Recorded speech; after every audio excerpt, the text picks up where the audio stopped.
Je voulais parler aujourd'hui de la pression parfois qu'on peut ressentir à travers nos actes, c'est-à-dire soit notre activité professionnelle ou alors ça pourrait être aussi, même quand on organise des choses à l'extérieur, je ne sais pas, des rencontres avec des amis ou dans un groupe, cette pression qu'on peut ressentir que si on ne fait pas ces choses-là, on va être comme oublié, comme, on va comme se sentir, ne plus se sentir exister.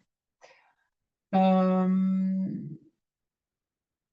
c'est comme un besoin profond de se sentir, visible, d'avoir une place et si on n'est pas actif, on risque de disparaître, de ne plus exister dans ce monde, de ne plus participer. Et ça peut être vraiment ressenti, en fait, comme une sorte d'étau, comme si on devait constamment justifier ou prouver quelque chose, pour être, vivant, pour être validé dans notre existence. Hem et ça va plus loin que la peur du vide, hein. C'est vraiment, cette peur de disparaître, d'être oublié, de ne plus être, vivant à travers le regard des autres, hein, ou tout simplement il peut y avoir aussi cette culpabilité de devoir mériter notre existence et du coup de devoir participer, devoir faire les choses et c'est très difficile de faire des choses, que ce soit à travers notre activité professionnelle ou autre, sans, j'allais dire vraiment dans l'élan du cœur, c'est-à-dire vraiment pour le plaisir parce que c'est la vie, parce que c'est le plaisir d'être en résonance avec la vie. Mais il y a quand même toujours cette pression, cette espèce de motivation, de survie et ça peut être vraiment un poids, beh, très subtil, mais voilà. C'est intéressant de voir comme parfois il y a cette, hem, cette fausse motivation en fait, qui n'est pas rien que du plaisir, rien que cet élan naturel, mais plutôt, vouloir, cette validation, vouloir mériter, cette place, notre place sur la terre, mais c'est aussi, de d'avoir peur de complètement disparaître. Alors, je pense que c'est un vrai défi de sortir de cette pression. On peut juste déjà prendre conscience qu'il y a ce poids et ressentir en fait, que peut-être il y a cette peur de ne plus exister et déjà, rien que dans ce monde, qui qu'on peut voir à l'extérieur, c'est facile de croire que notre valeur, notre existence, sont définies par ce que nous faisons, par nos actions, par nos réussites, par notre visibilité. On est souvent poussé à prouver justement notre existence à travers nos métiers, nos interactions, nos réalisations, même nos activités, je vais dire de plaisir, sont très vite exposées, sur les réseaux sociaux parce que c'est encore une fois, ça vient dire quelque chose de nous, à notre petite personne qui a envie de continuer à être vivant, enfin à se sentir en tout cas vivant. Hem, mais bien sûr, la véritable essence de notre être ne dépend pas de ce que nous on accomplit dans ce monde, mais ça peut être très inconscient. Avant même de faire quoi que ce soit, on est notre existence ne commence pas, lorsqu'on accomplit quelque chose, mais dès notre, naissance et même bien avant, la simple présence sur cette terre, c'est comme un miracle en soi. Il n'y a rien que nous devions accomplir pour justifier notre droit d'être ici. Rien que notre présence est suffisante et elle est une forme d'expression du vivant et c'est très bon de sentir ça, de remettre cette information, de nous redonner cette information. Et aussi, il y a cette envie d'influencer le monde en quelque sorte, de changer quelque chose, de modifier par nos actes, notre présence. Et en fait, notre présence influence le monde d'une façon euh, qu'on ne voit pas toujours immédiatement. C'est-à-dire que euh, notre énergie, la façon dont on rayonne, il y a déjà tout, une interaction qui se fait dans l'invisible.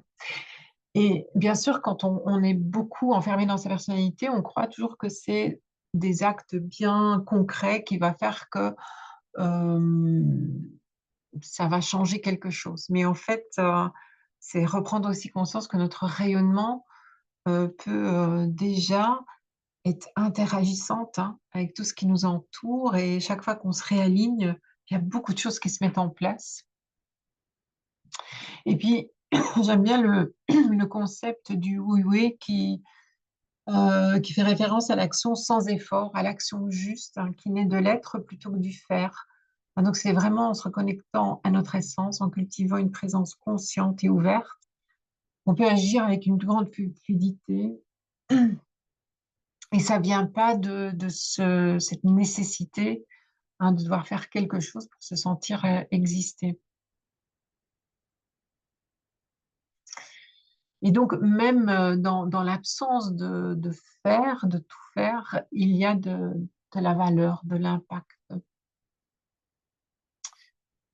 Et parce que justement, il faut comprendre on n'est pas des entités isolées.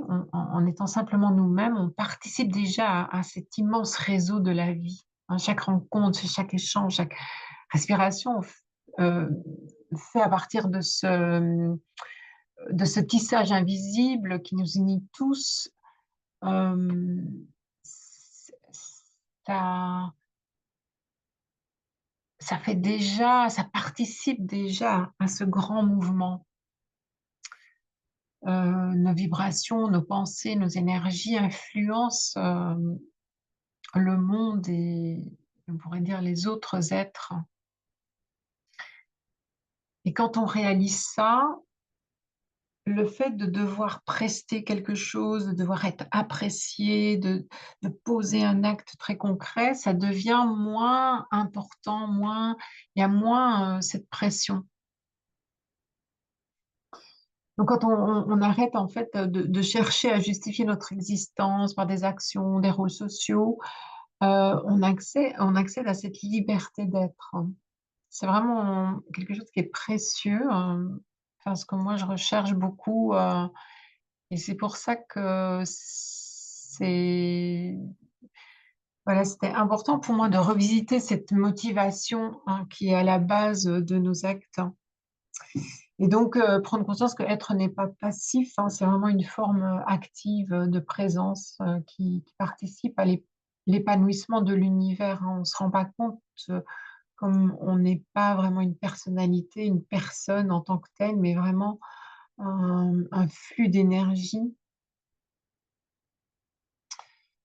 Donc, quand on voit par exemple les arbres, les animaux, ils n'ont pas besoin de prouver leur valeur ou d'accomplir des actions précises pour exister pleinement. La vie elle-même est un acte d'existence et c'est ça qui est intéressant de ressentir, euh, qu'en tant qu'être humain, on fait partie de ce grand tissu vivant. Et il n'y a rien qu'on doive accomplir pour être une partie essentielle de ce cycle de vie. Et donc, c'est vraiment une illusion de céder à cette pression sociétale. Et bien sûr, il y a aussi ces réflexions que je me faisais au sujet des blessures émotionnelles de l'enfance, hein, qui jouent un rôle fondamental dans cette quête de validation. Donc, quand on grandit dans un environnement où nos besoins émotionnels, affectifs ou même physiques, hein, ne sont pas complètement satisfaits, ça peut créer vraiment des blessures profondes, hein, par exemple des blessures d'abandon, d'humiliation, de rejet, qui peuvent s'aimer la graine de l'idée, bah, je ne suis pas assez ou je ne mérite pas d'être là simplement pour ce que je suis. Il faut que je prouve des choses, il faut que je sauve des personnes, il faut que voilà, il faut que je fasse un métier pour valider ma place, hein, mériter ma place. Et donc, ces blessures nous font croire que notre existence ben, n'a pas de valeur si elle est, si elle n'est pas validée par l'extérieur. Euh, donc, il y a souvent ce sentiment inconscient que si on ne fait pas quelque chose, ben, si on n'est pas vu, en quelque sorte, si on va être ignoré, rejeté ou même abandonné, euh, ça va raviver justement ces blessures passées. Et donc, on va toujours chercher à prouver notre place et à se rendre indispensable, ou en tout cas, de temps en temps, de faire des apparitions dans le monde pour bien sentir qu'on est toujours vivant, reconnu, accepté. Euh, voilà, et vraiment, ça connecte à notre cerveau reptilien, hein, ce cerveau lié à la survie, hein. On a besoin d'appartenir à un clan et voilà, euh,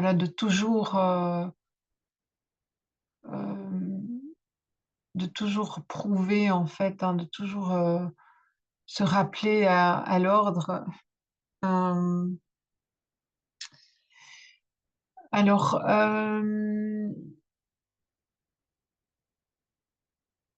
oui, c'est ça. Donc, quand je parlais du cerveau reptilien, je voulais aussi, ça touche à l'idée de disparaître, de ne pas être reconnu, d'être oublié.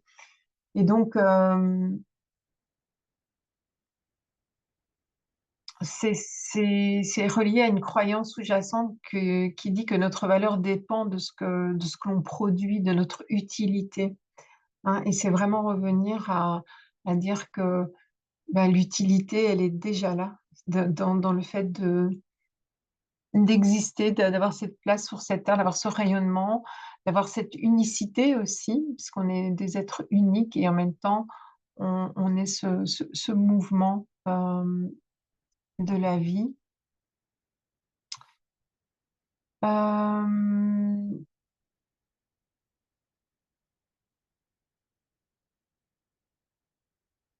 donc, c'est aussi de déceler cette culpabilité, nos blessures, avec aussi ce mélange de normes sociales externes. Euh, et pour moi, c'est de reprendre conscience de l'impermanence de la personnalité, c'est reconnaître que la personnalité, avec ses peurs, ses désirs, est éphémère et qu'elle change constamment. Hein, donc, est-ce qu'on vit aujourd'hui dans nos pensées, dans nos actions, n'est qu'une expression temporaire de cette conscience plus vaste. Donc, rien de ce qui est vraiment personnel et ça ne peut nous définir. Donc, quand on prend conscience de ça, ben, la peur de ne plus exister perd un peu prise sur nous. Et donc, se détacher du jeu et de l'action, euh, c'est vraiment quand on agit, de voir qu'on n'est pas vraiment l'acteur, que tout n'est pas entre nos mains, que si on n'agit pas, ben on va disparaître. Donc, c'est pas, on n'a pas cette responsabilité, on n'a pas ce contrôle dans les mains, hein. On est plutôt l'expression d'une énergie ou d'une conscience plus grande. Euh, Par exemple, au lieu de dire ben, je fais ceci, on peut reconnaître que l'action se fait à travers nous. Et on peut vraiment reconnaître, plutôt suivre l- l'élan de paix qu'on ressent. C'est-à-dire quand on fait quelque chose, il faut que ça rayonne. La joie, la paix, la tranquillité, et non pas cette pression de devoir accomplir quelque chose. Et le lâcher prise dans une approche non dualiste, par exemple, consiste à ne plus chercher à s'identifier à une image, à un rôle, à une fonction dans ce monde. Enfin, c'est d'enlever ce poids, en fait. Et quand on cesse de se définir par ce que l'on fait ou par ce que l'on accomplit, on se rend compte que notre valeur ne dépend pas de notre action. Et de remplacer un peu la peur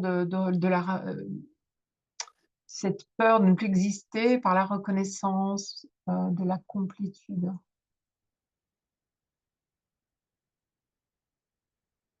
Et reconnaître que on est, on est un, en fait, on est porté par la vie et c'est cette écoute profonde qui va faire qu'il y a un acte qui va surgir.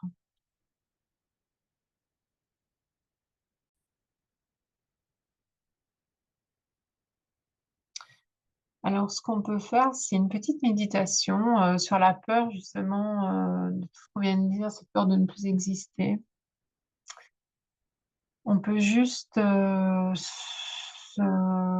recentrer, fermer les yeux, être là où on est, juste tourner le regard vers l'intérieur et aller plus profondément dans cette peur du vide, peur de ne plus exister, peur de ne pas être reconnu, peur de quand je n'apparais plus dans le monde ou quand je ne pose plus des actions, bah, j'ai l'impression de ne plus exister, de disparaître et juste laisser cette sensation émerger sans essayer de la repousser, juste l'observer. C'est comme si on voulait pénétrer cette sensation. Donc au lieu de la rejeter et du coup la sensation va comme se défendre, comme créer une armure, on va pouvoir, juste y aller voir avec douceur, et voir où ça se met dans le corps, peut-être dans le plexus solaire, qui est le rapport au monde, mais peut-être dans le cœur, peut-être dans la gorge et juste laisser cette sensation être là, sans jugement, sans vouloir la changer. Et juste rester avec elle pendant quelques instants.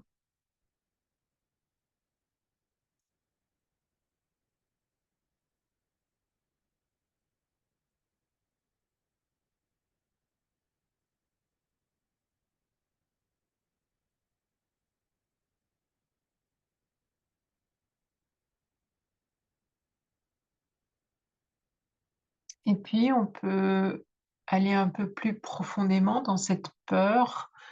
On peut s'imprégner complètement de ce sentiment de non-existence. C'est-à-dire qu'on va aller au bout de cette sensation. Et, et donc, on va aller dans cette peur comme si on n'avait plus aucune place, aucune interaction avec le monde extérieur. Imaginez on soit vraiment dans cet isolement et juste ressentir qu'est-ce qui se passe dans notre corps, notre esprit, lorsqu'on permet cette peur de ne plus exister, de disparaître, être là pleinement et jusqu'au bout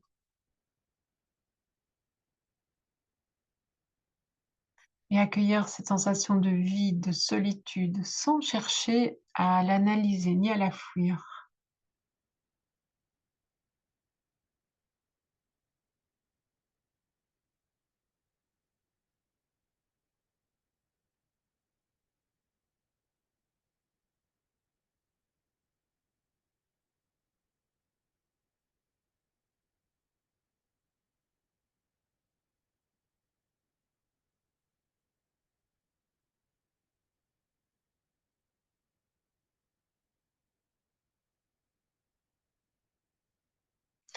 Et puis on peut imaginer que tout doucement, cette peur de l'inexistence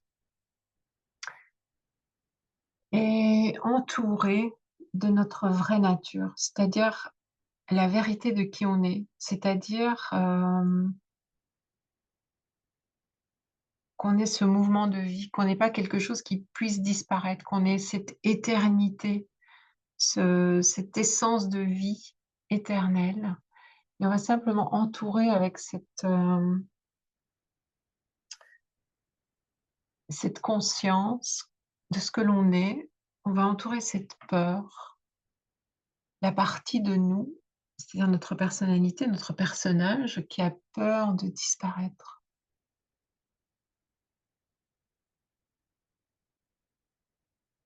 Et on va prendre un temps pour s'ancrer dans cette sensation d'être, sans action nécessaire, juste ressentir la beauté d'exister juste pour le fait d'être, sans besoin de validation, de rôle, de résultat.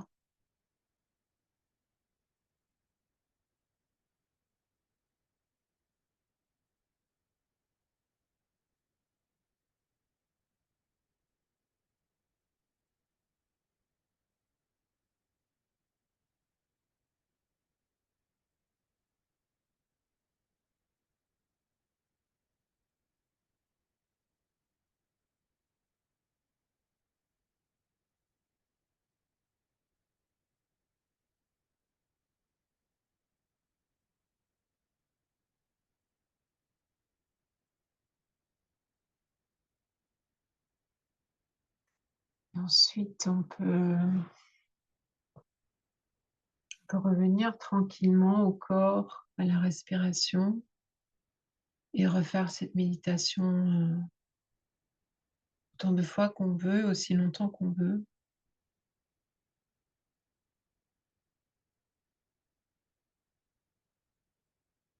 Merci de m'avoir écouté.